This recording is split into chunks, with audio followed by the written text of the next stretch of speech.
여러분 2022년 새해입니다. 아직 1월이기 때문에 새해 복 많이 받으세요. 인사 중입니다. 우리 금요일날 성경에서도 봤듯이요, 사람은 반드시 복을 받아야만 하는 존재입니다. 우리가 이 땅에서도 복을 받고 또 이 땅이 아닌 영생에서까지도 복을 받아야 되는데, 그 복을 받기를 가장 원하시는 분이 누굴 것 같아요? 하나님. 이 땅에서도 우리가 복 받기를 가장 원하시는 분이 누굴 것 같아요, 여러분? 복 받는 것. 이 땅에서도 복 받기를. 하나님이신데 그 전에 우리가 세배도 다잖아요. 누구죠? 내가 잘 되기를 가장 원하시는 분은 여러분 부모님이십니다, 여러분. 자, 그래서 똑같은 이 땅의 부모나 그것이 영의 부모를 똑같이 모형하죠. 예수님도 이 땅에서는 아버지가 요셉, 어머니 이름은 마리아. 그런데 영의 부모님이 또 있었잖아요. 하나님 아버지이십니다. 이 땅에 우리가 자녀가 잘 되기를 가장 우리 부모님이 원하는 것처럼 우리 영의 부모님, 하나님이 내가 잘 되기를 원하신다는 것을 여러분 꼭 믿으시기를 바랍니다. 우리는 백년용이 아니고요, 영원용이거든요. 그래서 약간의 우리하고 이게 차이가 나는 것입니다. 그렇지만 이 영원에서, 그리고 이 땅에서도 가장 잘 되기를 원하시는 분, 또 잘 되도록 이끌어 가시는 분은 하나님이신 것을 여러분 꼭 믿으십시다. 그런데 반대급부가 문제잖아요. 내가 망하는 것을 원하고 망하게 만들어가는 존재도 있습니다. 뭐죠? 마귀죠. 우리가 하나님과 마귀를 잘 분별해내고, 내 안에서 말입니다, 분별해내야 되고 쫓아내야 되는데, 그 분별하고 쫓아내고 그렇게 하는 그 모든 것을 써놓고 있는 것, 그리고 복받는 법에 대해서 써놓고 있는 것이 바로 여러분 성경입니다. 인정하시죠? 우리 오늘 마태복음 5장을 여러분 잠시 좀 펴주시기를 바랍니다. 마태복음 5장에 보니까 우리가 알다시피 산상수훈이라고 하는 곳이고요, 팔복이에요. 복. 자, 우리 2022년에 들어와서는 이 복, 신약의 가장 중요한 복인 팔복, 그에 대해서 이제 우리가 이것에 대해서 눈을 뜨셔야 돼요. 이것을 못 뜨면 계속 복이 그냥 돈 버는 거하고 건강한 거, 그거에 이렇게 머물러 있게 돼요. 절대로 여기에 머물러 있어서는 우리의 믿음 성장이 안 됩니다, 여러분. 자, 그래서 이제 이 산상수훈의 눈을 열어야 되는데, 여기 보니까 예수께서 5장 1절에 보니까 예수께서 무리를 보시고, 이때 무리를 보시고의 그 무리는요, 그 앞에 24장 25장, 그러니까 4장 24절 5절을 여러분 잠깐만 보면은, 모든 앓는 자, 곧 각색병에 걸려서 고통당하는 자, 귀신 들린 자, 간질하는 자, 중풍병자, 그래서 수많은 무리가 따르고 있었어요. 지금 그 사람들이에요. 자, 그 사람을 보시더니 어떻게 보면 이제 빠져나가신 거예요. 그러더니 산에 올라가 앉으셨다. 그랬더니 아직은 제자가 아니지만 이제 제자 후보생들이죠. 후보생들이 나온지라 이렇게 시작하면서 이제 팔복 시작하는데, 어쨌든 여기서 산에 올라갔다 라고 하는 사실인 것입니다. 그래서 산 하면은 여러분 구약의 하나님의 말씀의 기본이 되는 십계명이잖아요. 하나님의 말씀이 최초로 어디서 내려졌지요? 시내산. 자, 그래서 구약의 시내산에서 모든 말씀의 기본은 십계명이에요. 모든 계명이 다 십계명에서 나간 거거든요. 그러니까는 하나님의 말씀이 시내산에서 떨어졌고, 이제 예수 그리스도로 인하여서 이 어떤 산인지 모르지만 우리는 그냥 팔복산이라고 이야기합니다. 어쨌든 산에서 떨어집니다. 자, 이 산이 어디로 연결되느냐? 요한계시록 14장에 가면은요, 예수님이 재림을 맞이하는 사람들의 무리가 있는데, 이마에 아버지의 이름과 어린 양의 이름이 있는 한 무리의 사람들이 있는데, 어디 있느냐면은 시온산에 있다는 거예요. 시온산. 그래서 맨 처음에 시내산, 그 다음에 팔복산이 어디로 연결되냐면은 바로 시온산으로 연결되는 것입니다. 그래서 이 맥으로 전체 하나님의 말씀이 진행된다는 것을 알아주시기를 바랍니다. 자, 그래서 말씀, 다음에 팔복, 이 말씀에 따른 신의 산의 말씀의 복이 있죠. 그는 순종하면 축복, 불순종하면 저주, 그겁니다. 그 신의 산의 복이 신약에 들어오면은 팔복으로 가야 돼요. 이것을 통과하여야 우리가 신부가 되는 거예요. 이 신부라는 것은 우리 믿음의 고지를 이야기합니다. 근데 우리가 이제 배워 나가지만 이 팔복이 쉽지 않아요, 여러분. 이 복을 받는다는 것이 쉽지 않습니다. 자, 이사야 40장 하면은 우리가 3부 27, 그래서 이사야서의 신약이 시작되는 장의 40장인데 거기에 보면은 맨 처음에 그런 게 나와요. 우리 배웠습니다. 내가 무엇이라 외치리까? 라고 이사야가 외쳤어요. 그랬더니 모든 육체는 풀이요 그의 모든 아름다움은 들의 꽃과 같으니 풀은 마르고 꽃은 시드나 하나님의 말씀은 영원히 서리라 하면서 아름다운 소식을 시온에 전하는 자여 너희는 높은 산에 오르라 이렇게 말씀하세요. 맨 처음엔 하나님의 말씀은 영원히 선다. 이 땅의 모든 것은 다 없어지는데 하나님의 말씀은 선다. 이게 이제 구약의 신의 산인 것입니다. 그러고 나서 너희는 높은 산에 오르라 그래요. 이 높은 산이 제 생각에는 이 팔복산인 것 같아요. 그런 것처럼 정말 높은 산이에요. 여러분 보세요. 참 어렵구나. 어려운 산입니다. 자, 그럼 이제 우리가 팔복을 오늘은 지난 금요일 날 맨 첫 번째 심령의 가난한 자는 복이 있나니 우리가 다뤘으니까 오늘은 두 번째의 복, 애통하는 자의 복에 대해서 말씀을 나눌 거예요. 근데 이제 이 산상순을 본격적으로 들어가기 전에 이것을 받기 위해서 기본 지식이 5가지가 필요해요. 그래서 여러분 참조로 좀 들어주시기를 바랍니다. 이 팔복의 복을 받기 위해서는 맨 처음에 필요한 자세가 뭐냐면 이 팔복을 받으려면요 우리가 죄인의 노선에 있어야 돼요. 죄인의 노선. 이거 굉장히 어려운 거예요. 내가 죄인의 노선에 있어야 된다. 마태복음 9장, 마가복음 2장, 누가복음 5장에서 예수님은 얘기했어요. 내가 의인을 부르러 온 것이 아니라 죄인을 부르러 왔다라고 얘기했죠. 이 말씀은 우리가 성령 받았을 때에 내 영적 신분이 의인으로 변한다라고 하는 차원을 훨씬 넘어서는 거예요. 자, 그러니까 이 말씀은 우선 이 팔복을 들어가려면 나는 의인이야 이 차원에서 우리가 한참 올라가야지 된다는 사실인 것입니다. 우리가 길을 가는데 이 길이 주님이 오시는 길과 내가 가는 길이 같은 길에 있어야 우리가 주님을 만나요. 그래야 이 팔복이 시작된다는 말입니다. 그래서 이 팔복은 심령이 가난한 자도 그렇고 오늘 두 번째는 애통하는 이 복을 받으려면은 내가 죄인 노선의 그 길로 가고 있어야 이 복을 받을 수가 있게 돼요. 자, 왜 그런가? 그래서 이제 이것이 아까 10계명에 시작했다고 그랬잖아요. 계명인 것입니다. 이 10계명 플러스 모든 계명을 내가 열심히 지키려고 해야 돼요. 자, 열심히 이거를 지키려고 해야 되는데 우리가 다 알잖아요. 지금 율법 시대는 끝났어. 어차피 이 율법은 지킬 수 없는 거야. 절대로 못 지키는 거야. 이것이 우리 머릿속에 가득 들어가 있어요. 특히 사단이 이건 우리 속에 지금은 은혜 시대지 율법 시대가 아니야 라고 했기 때문에 그리고 어차피 못 지킨다. 그리고 구약시대는 끝났다. 주님이 다 이루셨다. 이런 말들 때문에 여러분 아예 그냥 하나님의 말씀은 지키지도 않고 10계명은 상관도 없이 되면 팔복산을 절대로 못 올라가요. 신부가 절대로 못 되는 거라는 거를 알아두시기 바랍니다.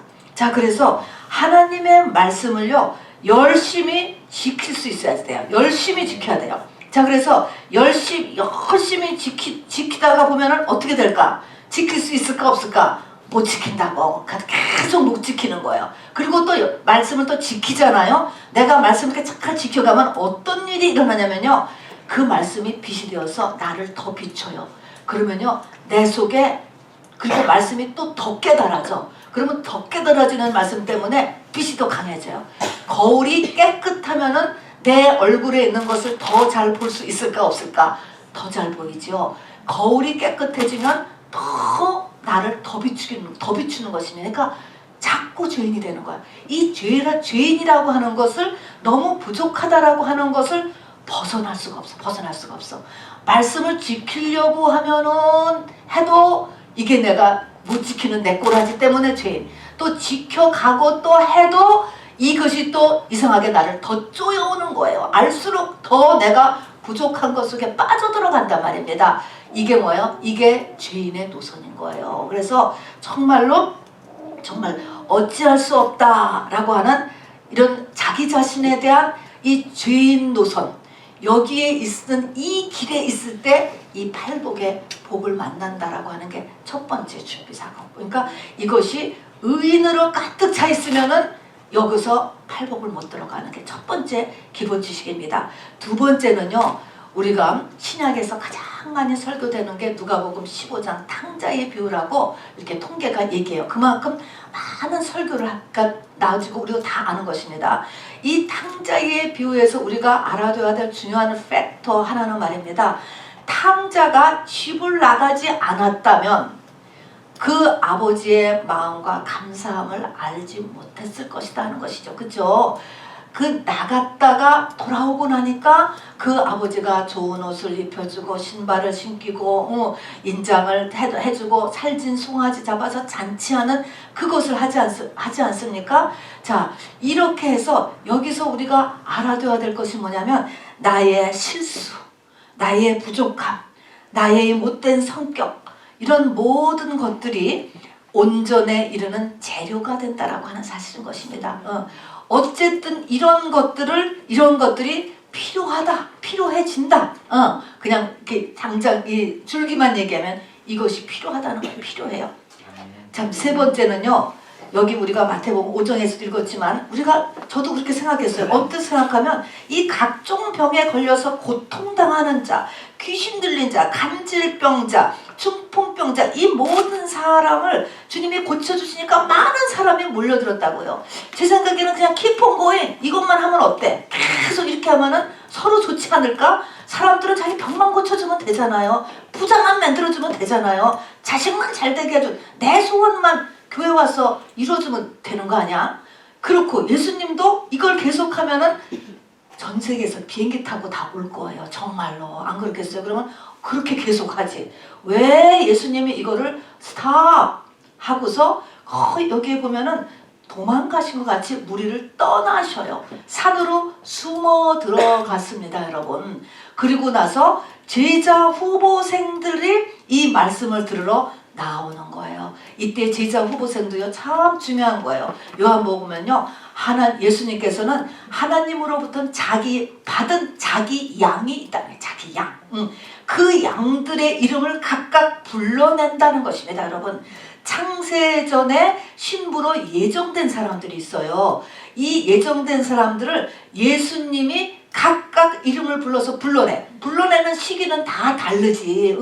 그리고 어떤 상황에서 불러내는가 다 다른데 하나님이 이런 사람들을 불러낸다라고 이야기했습니다. 그래서 제자들이 나온지라 그런 의미인 거예요. 아마 여러분도 다 예수님에 의해서 신부로서 바로 책정을 받아서 불러내셔서 여기까지 오셨을 것으로 보입니다. 네. 자, 그래서 여기 보니까 이제 이 예수님이 물을 보시고 이제 불러내셔서 이제 예수님이 이 말씀을 이제 하시는데 앞에 모든 병을 고치고 모든 이 땅의 문제를 해결해 주는 거하고는 상관이 없다는 것을 이렇게 쭉 팔복을 보시면 그거를 해준다는 거하고 상관이 없어요. 그런데 어디로 지금 일이 진행이 되느냐? 이 팔복으로 이미 진행이 돼야 끝에 가서 시온산에 예수님의 그 완성된 주님을 만난 사람이 된다는 것을 잊지 마시길 바랍니다. 자, 그래서 위에서 각종 병과 귀신과 이런 문제를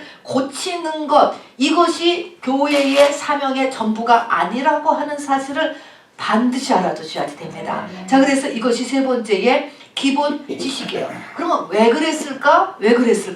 예수님은요, 이 사람들을 다 고쳐줘도 이 사람들이 100년 내로 또 다 죽는다라고 하는 사실을 알아요. 죽어서 영영한 불못에 들어가는 사람도 그 중에는 있을 수 있는 거예요. 그렇기 때문에 이거를 스탑하는 것입니다. 사람은 백년용이 아니라는 사실이에요. 영원한 존재라고 하는 것, 이것이 우리가 생각하는 것과 영계에서 생각하는 것이 다릅니다, 여러분. 그래서 마귀도 악착같이 우리를 이 하나님의 노선에서 끌어내려고 하는 것도 이 땅이 다가 아니기 때문인 것을 마귀도 알아요. 마귀도 영적인 존재라서 또 영혼이 또 존재하기 때문에 이 싸움이 치열한 것입니다. 자, 그래서요, 성경에 보면은 그런 말이 있습니다. 어떻게 예수님이 막 이렇게 돌아다니시니까 어떤 사람 하나가 내가 예수님을 계속 쫓아다니겠다, 제자가 되겠다고 나섰어요. 그런데 우리 아버지가 마침 돌아가셨어. 아버지 장례를 치르고 치러 끝난 다음에 바로 주님을 쫓겠습니다 라고 얘기했습니다. 저 같으면은 아이고 그러세요. 너무 감사하다고 나는 그렇게 저 같아요. 막 그러고 말았을 것 같아요. 예수님은 뭐라고 했습니까? 죽은 자는 죽은 자들에게 맡기고 너는 나를 따르라 이야기했습니다. 여기서 우리가 참 중요한 것이 처음에 죽은 자는 죽은 자들에게 맡겨라 라는 처음에 죽은 자는 누구예요? 아버지 돌아가신 이 장례는 죽은 자들에게 맡기라는 것은 뭐예요? 아직 생명을 받지 못한 사람들한테 맡기라는 거예요. 그리고 이미 지금 이 사람을 보니까 생명을 받았어요. 그러니까 예수님을 따르겠다고 하잖아요. 이미 그 속에 생명이 시작돼서 잉태가 됐다요. 잉태가 된 사람은요, 영적 전쟁이 치열한 것입니다, 여러분. 그리고 세월을 아껴야 되고 자기 에너지도 아껴야 돼요, 여러분. 그래서 아버지 장례 지내는데 얼마나 걸린다고 제가 생각하면 그것도 3일 딱 하면 될 것 같아요. 그것도 못하게 하고 너는 나를 따르라 라고 예수님이 말씀하셨다면 여러분이 영적인 세계가 얼마나 치열하다는 것을 여러분 알아두셔야 돼. 요즘 같으면 또 이렇게 했다가는 정말 난리가 날 거예요. 온 세계에서 난리를 필 거예요. 이렇듯이 하나님이 보시기에는 뭐냐, 지금 어떻게 장례를 지금 치르고 있는 그 많은 사람들이 이 사람은 진짜 죽었지만 니네들은 움직이니까 막 살았다고 난리치고 있지만 돌아다닌다고 사는 게 아니야. 다 죽은 자야. 다 죽은 자. 자, 그래서 죽은 자는 죽은 자들에게 장세를 지내도록 하라라고 말씀하시는 것처럼 이 땅에 우리를 영의 눈으로 보면은 죽은 자라는 거야. 죽은 자. 이런 감각이 주님은 확실하게 계시기 때문에 바로 우리가 바로 이 귀신 들린 것이나 병드는 것이 얼마나 고통스러운가를 주님이 아세요. 알지요. 아심에도 불구하고 더 중요한 것이 뭐냐면 그 사람의 영생이라고 하는 것입니다. 영혼의 상태라는 것입니다. 그렇기 때문에 이거를 스탑을 하고 또 어떤 사람에게는 그 아픈 상태를 그냥 놔두시는 거예요. 놔두시고 더 심하게도 하시고 하면서 이것을 가지고 그 사람의 영혼의 유익함을 주기 위해서 끌고 가시는 하나님이시다. 이렇게 보이지 않는 세계가 더 중요하게 보시는 예수님이라고 하는 것을 잊지 마시기 바랍니다. 자, 그래서 이런 이것이 이제 세 번째고, 네 번째는요, 십계명, 앞에 계명, 구약의 십계명은 주로 외형적인 것을 논했습니다. 자, 그러니까 안식일을 지켜라. 주일날, 안식일날 성전을 가느냐 안 가느냐 이거 보는 거야. 도적질하지 말아라. 도적질 하느냐 안 하느냐 뭐 이렇게 외형적인 것을 중시했습니다. 그런데 이제 신약의 복음, 신약은 예수님이 이 산상순으로부터 메시지를 시작을 하시는데 말씀의 베이직이 이 산상순입니다. 여기에서는 내면적인 것 전부 다 보면은 내면이에요. 마음이 가난하고 애통하고 온유하고 청결하고 이런 것들이 다 내면의 문제인 것입니다. 자, 그래서 내면적인 것을 논한다 하는 것입니다. 하나님은 우리의 마음을 보신다는 것입니다. 이 마음이 겉으로 나타나는 것보다 중요하다는 거죠. 바리새인 서기관은 완전한 신앙생활을 해내고 있었습니다. 예수님은 그거를 보시 아니하시고 독사의 자식이라고 한 것은 뭐예요? 그 속에 획칠한 묻은 겉은 흙을 칠했으니까 깔끔해요. 근데 그 속에 송장들이 네 안에서 썩고 있다. 속. 그래서 우리가 겉에서 이제는 마음, 나의 속으로 들어가야 돼요. 자, 그래서 시대적으로도 이 코로나 시대는 뭡니까? 겉으로 돌아다닐 수 없어요, 여러분. 일하는 것도 지금 줄어들잖아요. 모든 게. 그리고 이때는 어떤 때입니까? 내면으로 들어가야 되는 때요. 우리 모두가 자기의 속을 보아야 봐야 되는 때를 하는 것입니다. 역사적으로도 그렇다는 거예요. 그래서 우리도 이 코로나 시대에 어디 모임도 줄고 모든 일이 문제가 아니고 활동이 문제가 아니고 눈에 나타나는 업적이 문제가 아니고 뭐예요? 나의 속을 돌아보는 기간으로 우리가 삼아야 됩니다. 그래서 이 산상수는 내면을 다룬다. 이것이 여러분 천국으로 가져가는 것입니다. 이 내면이. 자, 그 다음에 천국이라고 하는 개념이 우리가 천국 그러면 가야 되는 천국이죠. 공간적인 죽어서 가는 천국이 있어요. 그 다음에 천국은 뭐냐면 천국은 하나님의 나라라고 하거든요. 하나님의 나라는 하나님이 대장인 나라예요. 하나님이 왕. 김일성의 나라. 그러면은 김일성이 대장이고 김정은이 대장이잖아요. 그런 것처럼 하나님의 나라하는 것은 하나님이 대장의 나라예요.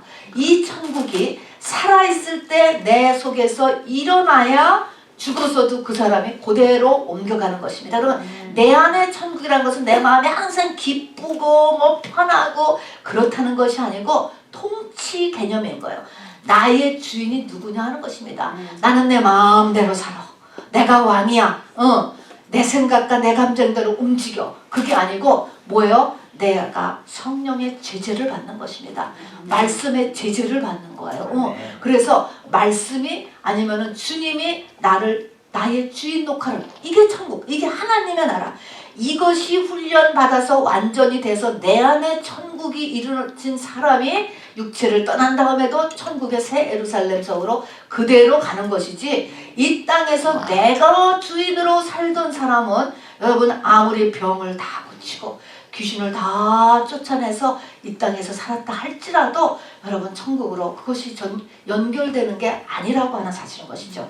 겉이 아니고 속이다라고 하는 것입니다. 자, 그래서 이런 기본 이제 신약의 이 산상수훈의 기본 지식을 우리가 여기까지 알아놓고 이제 구체적으로 산상수훈을 들어갑니다. 맨 처음은 심령이 가난한 자는 복이 있다 라는 거 우리 금요일날 잠깐 배웠습니다. 이 심령이 가난하다. 가난은 뭐야? 없는 거야? 없어. 그러면 내 속에 아무것도 없어. 홈리스야. 정말 가난해. 아무것도 없다. 이런 것을 깨달았다. 이런 말은 우리는 누구나 다를 것 없이 어떤 사람이거나 자기를 단장하기 위해서, 자기를 잊게 하기 위해서 무화과 나무 잎을 열심으로 만들잖아요. 모르는지 세상에 돈으로도 만들고 명예로도 만들고 학위로도 만들고 외모로도 만들고 아니면 선함으로도 만들고 정직함으로도 만들고 열심으로도 만들고 그냥 자기의 이걸 의라고 하는 거예요. 자기를 있음을 막 만들어내잖아요. 그런데 하나님의 참빛이 확 비쳐요. 이상하다 하더니 정말 빛이 많이 비쳤어. 그렇게 되면 뭘 깨달아요? 내가 지금까지 만들어낸 많은 것들이 nothing이구나.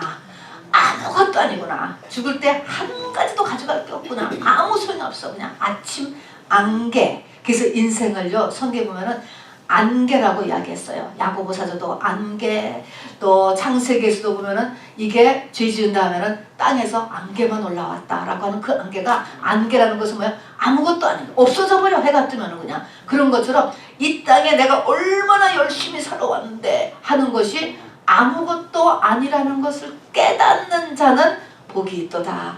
그 깨닫게 하시는 이가 하나님이세요, 여러분. 끝까지 뭐가 있다라고 하는 거는 복을 못 받은 사람이에요, 여러분. 더 중보기도 해드려야 돼요, 여러분. 이것이 은혜예요. 하나님의 은혜로 내가 이뤄놓은 것이 이게 아무것도 아니라는 이 은혜, 이게 복이라는 거. 이게 첫 번째.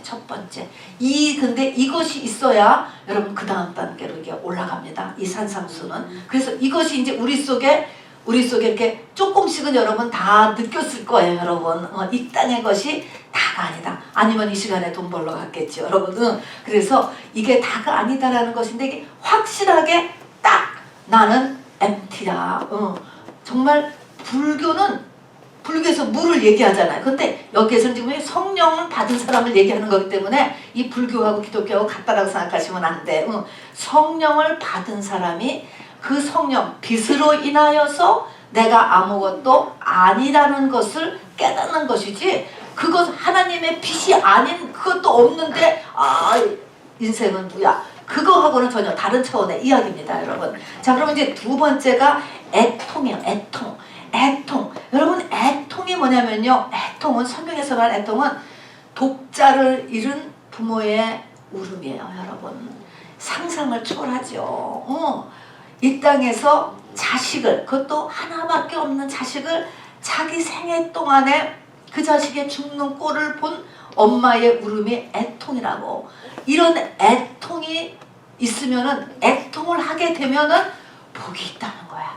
이렇게 애통을 하게 하는 것 자체가 복이라는 거야. 그러니까 이게 지금 미스테리요, 미스테리. 자, 그러면 성경에서는요, 성경 플러스 이 세상 전부 다는 애통이 두 가지가 있습니다. 이 두 가지 종류의 애통이 있는데, 한 가지 애통은요, 세상에서의 애통이고요, 또 하나는 정말 하나님 앞에서의 애통이에요.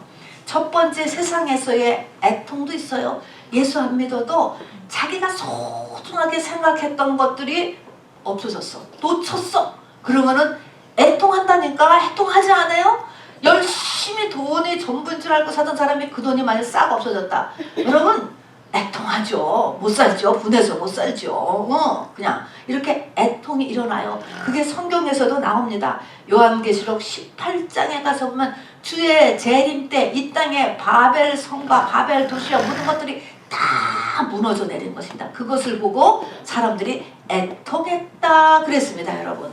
그것은 뭐예요? 세상적인 애통이에요. 이 애통에서 그렇게 애통해도 복 받는다가 아니고요, 그 계시록 18장에 애통하는 사람은 그 뒤에 그 영혼들에게도 화가 있다라고 했습니다. 그러니까 여기서의 애통은, 하나님에 의한 애통은요, 그들이 위로를 받을 것이요, 하늘문이 열리는 거예요.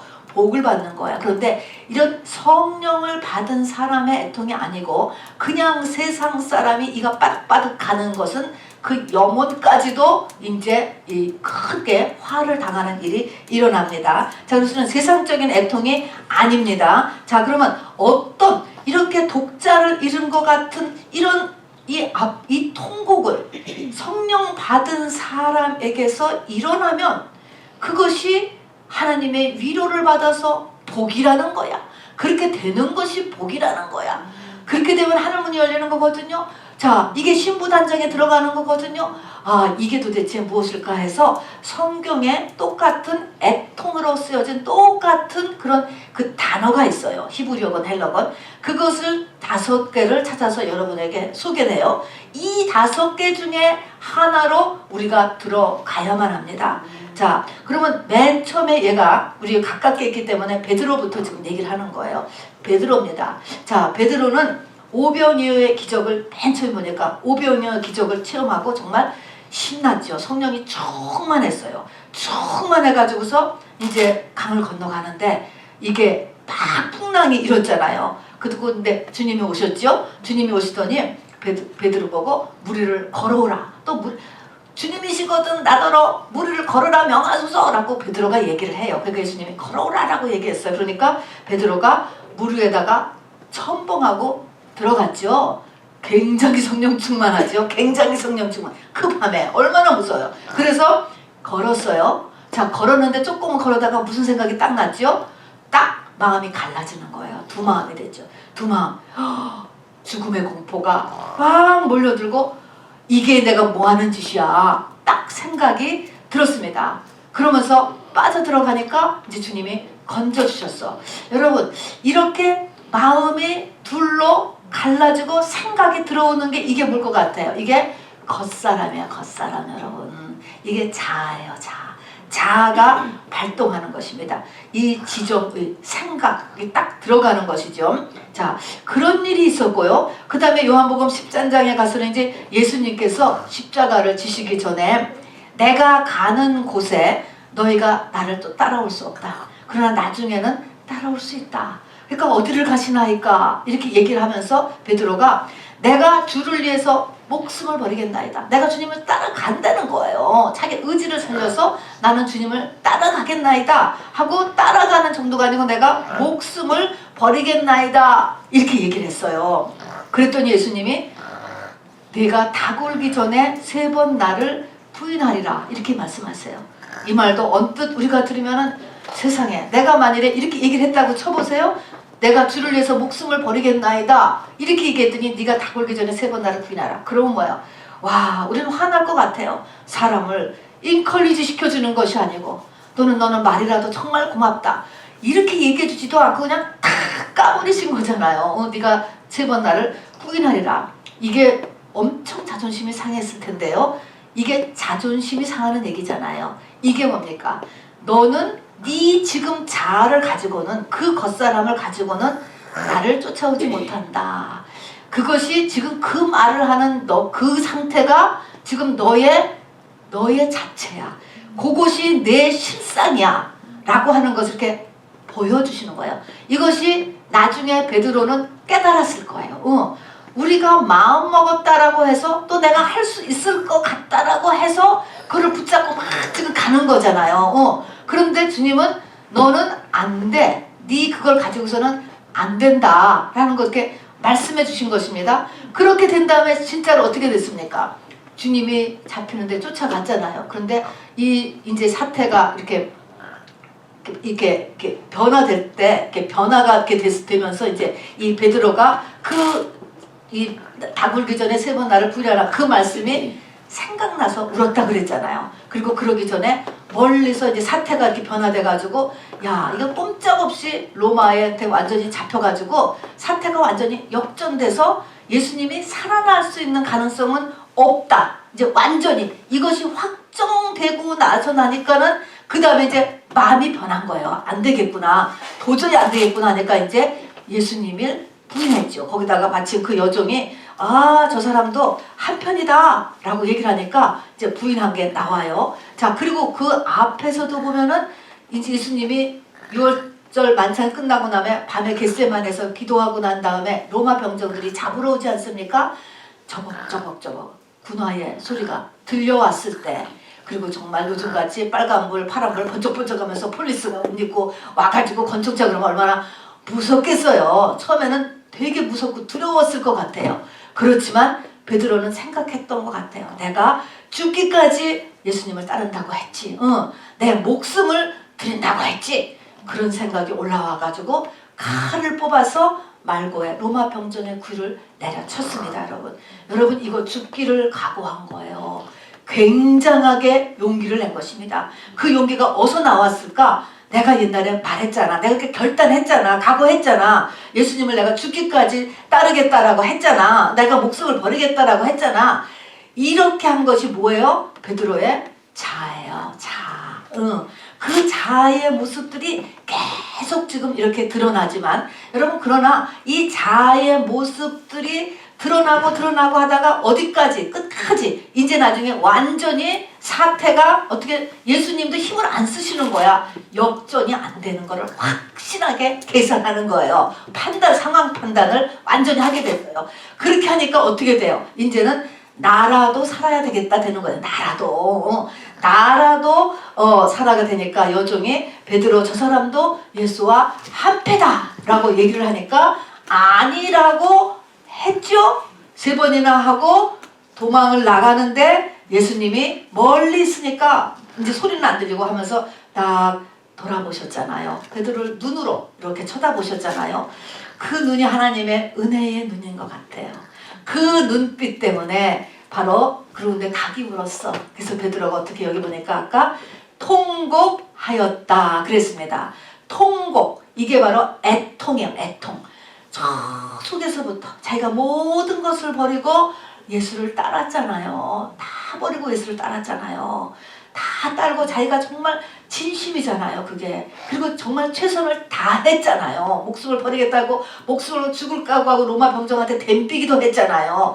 다 했지만 뭐예요? 결국은 안 되는 거야. 자기가 이렇게 안 되잖아요. 그렇기 때문에 여기서 이제 통곡을 했는데 이게 하나님의 은혜가 뭐냐면은 우리가 이런 과정에 우리가 못 이뤄요? 이르잖아요. 그럼 어떡합니까? 우리는 그냥 감춰버리든지 그냥 도망가버리고 마는 경우가 대다수죠. 그냥 뭐 세상에 다 그런 거지 뭐 나도 그냥 최선을 다했지 할 수 없지 아니면은 그냥 나다다닥 합리화하고 끝날 수가 있었던 거예요. 그런데 뭐예요? 여기 하나님의 은혜가 임한 거예요. 이게 애통하는 복을 하나님이 복을 주셨기 때문에 애통이 일어났다라고 하는 것입니다. 그래서 여기 항상 이 산상순 8가지는요.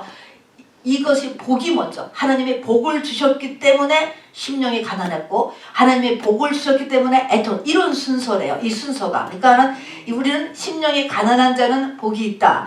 또 애통하는 자는 복이 있다. 그게 아니고 복을 주셔서 심령이 가난해졌고 복을 주셔서 애통하는 자가 되었다. 이런 순서로 이렇게 구성되었다는 것입니다. 그래서 베드로의 삶을 보면요. 자기 말대로 하지 못해서 예수님한테 쿠사리를 많이 먹었잖아요. 사단아 뒤로 물러가라 이렇게 야단도 맞고 이렇게 많은 실수를 했지만 그 주님 앞에 나가려는 그 마음 중심이 있잖아요. 주님 그리하지 마옵소서 라든가 내가 목숨을 바치겠나이다. 내가 주님을 끝까지 쫓아가겠나이다. 또 로마 병정의 이 귀도 잘로 이런 모든 하나님에 대한 그 마음이 저는 상달됐다고 봐요.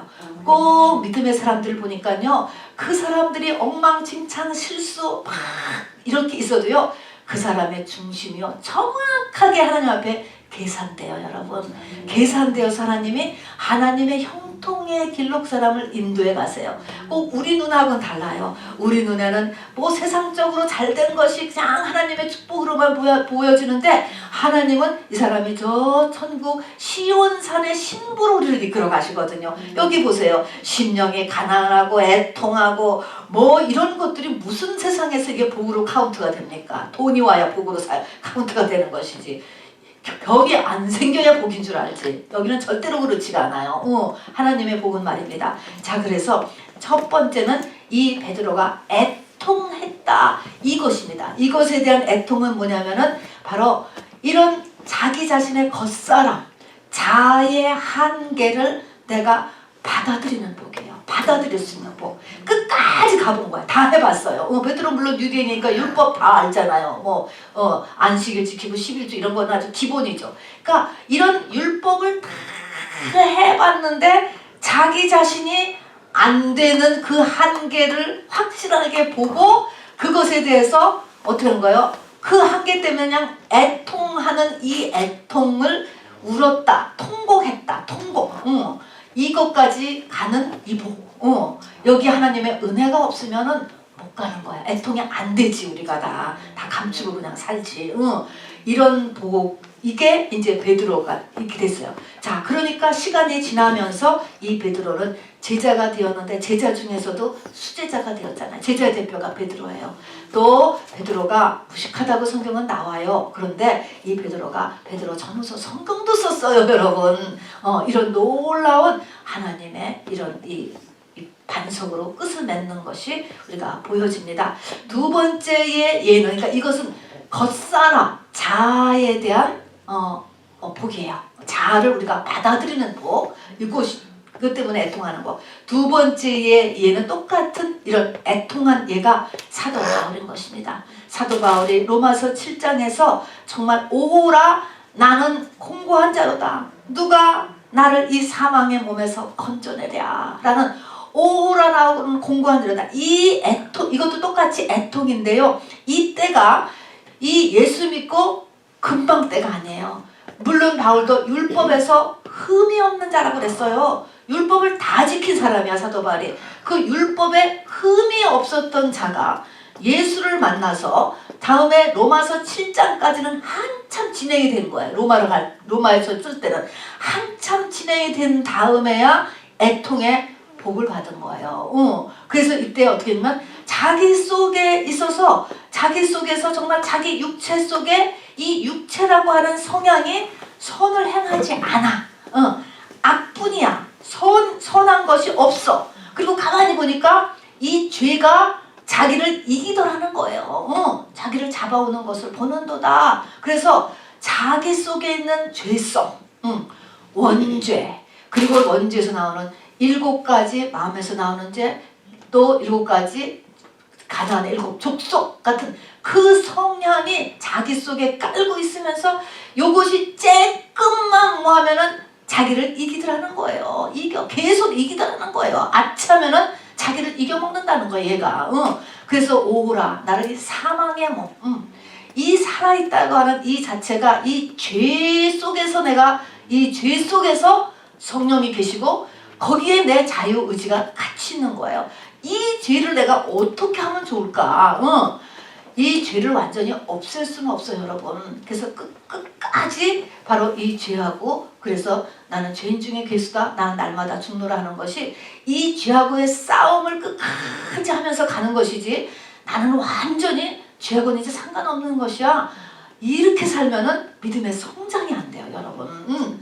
그렇게 하고 났더니 바로 애통을 했어요. 오라 나는 공고한 자다라고 애통을 하니까 여기에 주님의 위로의 복이 임했고, 로마서 8장으로 넘어가서 그리스도 안에 있는 자는 정죄함이 없다 라고가 저절로 이렇게 마음에서 그 이기는 힘이 생겨났다라는 것입니다, 여러분. 자, 그래서 이렇게 자기 이 원죄와 이 죄성, 원죄의 성향이죠. 이것에 대한 이 자기의 그 울부짖음, 이것이 애통. 이게 이 두 번째가 사도 바울이 역시 이 애통하는 복을 넘어섰습니다.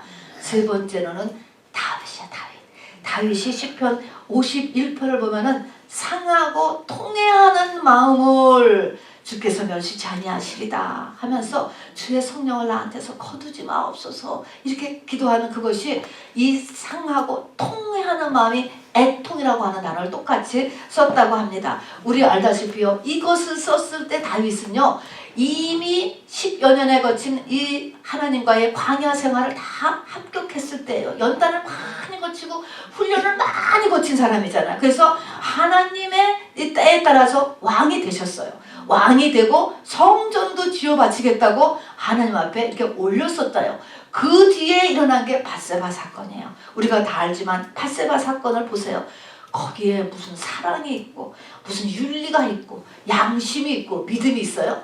자기 아이를 임신했는데 그거를 갖다가 자기가 임신시켜 놓지 않았다가 하려고 그 여자의 남편을 불러가지고 그 집에 들여보냈는데도 안 들어가니까 전쟁터에 앞서 나가서 그냥 죽게 해버리고, 그렇게 한 다음에 그냥 후처로 받아들이고 해서 자기 죄를 싹 덮어버리고 모른 척하고 그냥 평범하게 아무렇지도 않게 살았어요. 죄책감도 없었던 것 같아요.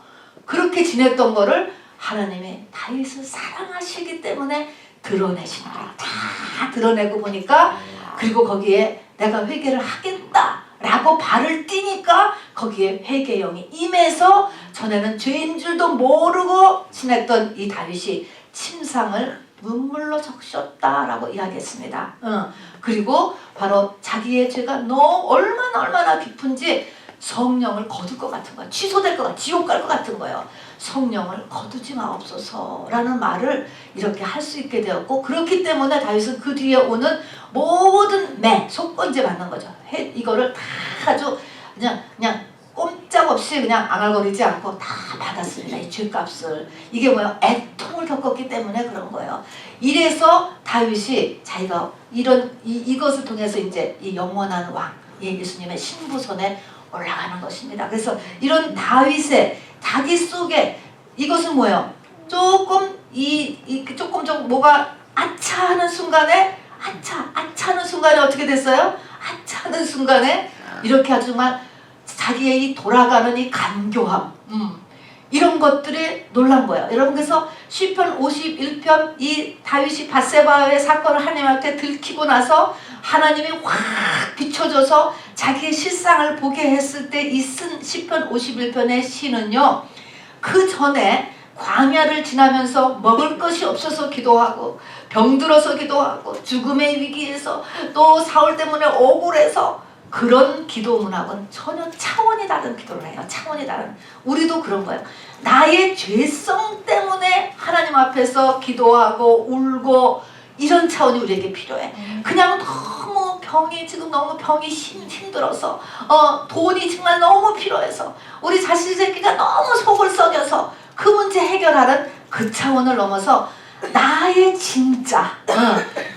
진짜가 얼마나 엉망인가, 이것 때문에 이것을 비춰주는 은혜가 우리 가운데 이제는 2022년에 있어야만 되겠습니다. 그래서 다윗은 겉으로는 너무나 훌륭한 왕, 그런데 속은 이렇게 그러한 자기 자신의 그 내면의 한계, 요곳에서 애통의 복을 받았습니다. 네 번째는 뭐냐면은요, 위로가 안 되는 사건을 받는 거예요. 누가 이건 원해서 봐도 이런 사건이 자기 생애에 떨어지는 거예요. 라헬이 자기가 위로받기를 거절했다 그랬습니다. 라헬이 왜 그러냐면 이제 마태복음 2장 18절에 보면요, 라마에서 라헬이 그 자식을 위하여 애곡한다. 애곡이라고 하는 것이 똑같이 애통하는 것입니다. 왜냐하면 라헬은 누구냐면은 여행을 가는 도중에 애를 낳았어요. 그 아들을 낳으면서 죽었어. 그리고 그 위에 베냐민 아들이 또 하나 있었어. 내가 죽으면 도대체 저 애를 누가 키울 것이냐. 여러분 한번 자식을 놓고 죽은데 그 엄마의 마음이 이제 갓난이를 낳으면서 애 낳으면서 죽었거든. 그때의 그 어미의 마음인 거예요. 이게 애통했다는 거거든요. 자식을 놓을 수 있다. 이 말은 뭐냐면 그런 사건, 누가 그 엄마가 죽고 싶어서 죽은 게 아니잖아요. 어떤 이런 애통하는 사건이 일어나. 그런데 문제는 뭐냐면 이 라마에서 라헬이 그 자식을 위하여 애곡하는 것인다 라고 하는데, 이 라마가 뭐냐면 베들레헴 근처 동네거든요. 베들레헴, 예수가 탄생할 땅인 거예요. 그래서 하나님이 그 생애에 이런 애곡할 만한 사건을 보내는데, 그 보내는 것은 그 애곡으로 인하여서 그 사람한테서 예수가 나게 하기 위한 하나님의 방법이에요. 그러니까 이거는 위로받기를 거절했다는 것은 이 땅의 것으로는 위로가 안 돼. 그 애가 살아오기 전에는 위로가 안 되잖아요. 이게 그러니까 이 애곡이라는, 이때 애곡이 자기가 살든가 그 애가 살든가, 자식을 잃은 부모의 마음, 그래서 여기서 위로받기를 거절했다라고 하는 그 표현은요, 그게 원래로 돌아가기 전까지는 아무것도 위로가 안 돼. 아무것도. 오직 위로하는 분은, 위로할 수 있는 분은 한 분이에요. 창조주만이 위로할 수 있어요. 그 상처를 메울 수 있는 분은 창조주밖에 없는 거예요. 욥도 이 과정을 거친 거예요. 이 자식을 잃은 거, 이것이 돌아간다니까요. 창조주에 의해서만 돌아갈 수 있어요. 그러니까 누굴 만나야 돼요? 예수를 만나야 돼요. 완전히. 그런 애통. 그렇게 문제를 당한 사람의 애통. 이것도 하나님은 복이라는 거예요. 그 사람의 영에 복을 주기 위해서 이런 일을 허락했다는 것입니다. 너무 힘들죠. 너무 힘들죠. 그 다음에 다섯 번째 복이, 저는 그래도 이 다섯 번째 애통이 그래도 제일 낫지 않을까, 저는 그래도 그렇게 생각을 해봐요. 다섯 번째 복은요, 이게 아가서 3장에 나오면은 이 술람미 여인이 사랑하는 자가 없어지니까 그 사랑하는 자를 찾아서 막 거리에 큰 길에 성 안을 미친 여자처럼 막 돌아다니는 거예요. 그 사람을 찾으려고. 이게 애통이라는 거예요. 신약에 보면은 너희가 신랑을 빼앗겼을 때는 금식하면서 슬퍼해라 그랬어요. 신랑을 빼앗겼을 때는 이게 애통하라는 거예요. 이게 무슨 말이냐, 이때에 신랑을 뺏겼을 때 슬퍼하는 것이 이게 애통과 같은 단어인데, 이게 뭐예요? 주님을 사모하는 마음이에요. 여러분, 천국을 사모하는 마음, 믿음의 고지를 사모하는 마음. 여러분, 이것이 굉장히 예민한 사람이 있어요. 어떤 사람은 도대체 저 사람은 뭐 걱정거리가 없는데 왜 저렇게 교회를 가서 앉아있지? 왜 그렇게 찾아다니지? 이게 뭡니까? 내 속에서 만족이 안 되는 거야. 영적인 것이 만족이 안 되고, 영적에 대한 욕망, 이거는 어떻게 될까? 이건 어떨까? 나는 왜 이럴까? 왜 이 말씀은 안 풀어질까? 하면서 이 고지에 대한 이 사모함이 아주 간절해서 그야말로 주님을 사모하고, 그리고 그 주님을 얻어내는 것에 그냥 더 가치를 둬서 시간도 돈도 에너지도 거기에 다 쏟고 뭐가 나온다고, 세상에서. 그렇게 예수의 미친 사람, 이것이 축복이라는 거야. 축복. 그 하나님이 주셨다는 거야. 주셔서 그렇게 된다는 거예요. 이게 그런데 그게 안 채워졌을 때, 내가 뭐를 해도 이게 왜 이렇게 안 채워질까? 그러면서 애통한다. 그렇게 간절히 구하는 거예요. 이게 뭔가 있는 것 같은데 왜 안 돼? 저 사람은 되는데 나는 왜 안 돼? 하면서 이렇게 하면서 애통까지 갔을 때, 요것이 복이라 하는 것입니다. 그런 사람을 하나님이 열어주신다는 거예요. 그래서 그런 한계를 거치면. 자, 그래서 이렇게 이 아가서의 술람미 여인, 또 신랑을 뺏겼을 때 너는 금식해라 라고 이제 금식까지 하는 거야. 이게 좀 말씀이 열려지기 위해서 금식까지 한다고. 또 구약에서 보면은 모비보셋이 그런 사람이었어. 이게 다 신부들이거든. 신부의 모형이거든요. 모비보셋이 다윗이 없어지니까 수염도 깎지 않고 발도 맵시내지 아니하고 옷도 빨지 아니하고 지냈다고 했잖아요. 그리고 나중에 재산을 줬는데 그 재산 사실은 이게 사기당해서 뺏긴 거였잖아요. 그런데 그거 그냥 다 그 사람 줘도 그만이야 이렇게 얘기하잖아요. 완전히 하나님에 대한 이 사모하는 마음이 그냥 가득 찬 사람. 이런 것들이 다 이것이 이게 애통을 하나님께서 받은 이런 복인 것입니다. 자, 여러분, 우리를 이렇게 애통하고 이 고통 속으로 인도하시는 이가 하나님이세요. 그리고 그렇게 하시는 이유는 우리에게 영원한 복을 주기 위해서요. 영원한 우리의 스테이터스를 주기 위함이고, 다음에는 그것으로 인하여서 그 제네레이션과 그 후대의 천대에 이르는 복을 주시기 위해서 이것을 인도하시는 거예요. 물론 이 땅에서는 이렇게 당했을 때 그것이 얼마나 가슴 아픈 일이겠어요. 그러나 나중에 이제 이 세상, 우리는 이 세상은 100년이면 끝나요. 저 세상에 가서 본다면은 1000년, 10,000년 살면서 와, 내가 진짜 그때 복 받은 자였구나, 이렇게 우리가 할 수 있게 될 것입니다. 사도 요한이 계시록 1장에 보면 예수님을 만났을 때요, 자기가 계시록 1장 17절 18절 보면은 자기가 죽은 자같이 되었다 그랬습니다. 죽은 자같이. 여러분, 하나님의 빛이 나에게 정말로 임하면 우리는 뭐예요? 죄인이고 어쩔 줄 모르고 내가 너무나 부족하고 꼼짝 못하게 쫄아드는 거예요, 여러분. 이런 단계가 필요해요. 그러니까 예수 믿으면은 신나고 활기차고 즐겁고 할 수 있다. 저도 그렇게 하죠. 그것도 필요하죠. 그러나 그것보다 더 깊은 단계가 있어요, 여러분. 그래서 사도 요한이 죽은 자같이 되었다. 쫄아버린 거예요, 예수님은.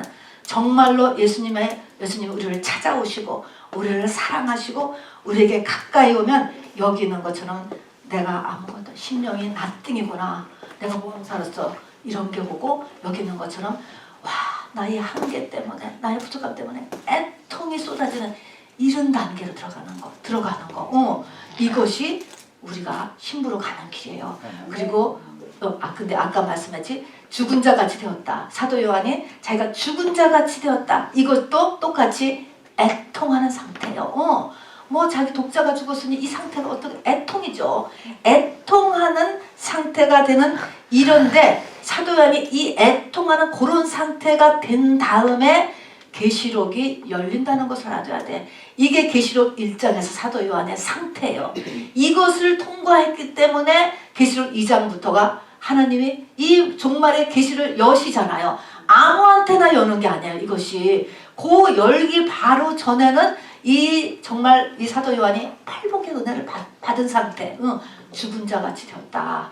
이게서 우리가 죽은 자같이 되었을 때 이 땅의 것이 무너지는 것이 아니고 거기서 여러분 하늘이 열려요. 거기서 생명이 나오고 창조가 일어나요. 여러분, 삶 가운데 이렇게 나에게 어두운 가운데로 내가 지금 상황이 세상적으로 들어갔다라고 해서 낙심하지 마시기 바랍니다. 이것은 더 놀라운 복으로의 인도함이에요. 그 전 단계. 그래서 죽은 자같이 되었다가 그 다음에 요한계시록을 다 여는 이런 놀라운 하늘이 열리는 법. 우리도 마찬가지. 어떻게 영권이 생깁니까? 여러분, 영권은 이런 거에서 올라가는 거예요. 이것을 통해서 올라가는 것이지 다른 거 가지고 되는 것이 아니고, 그러면 만물이 다 너희 것이다 되는 것이죠.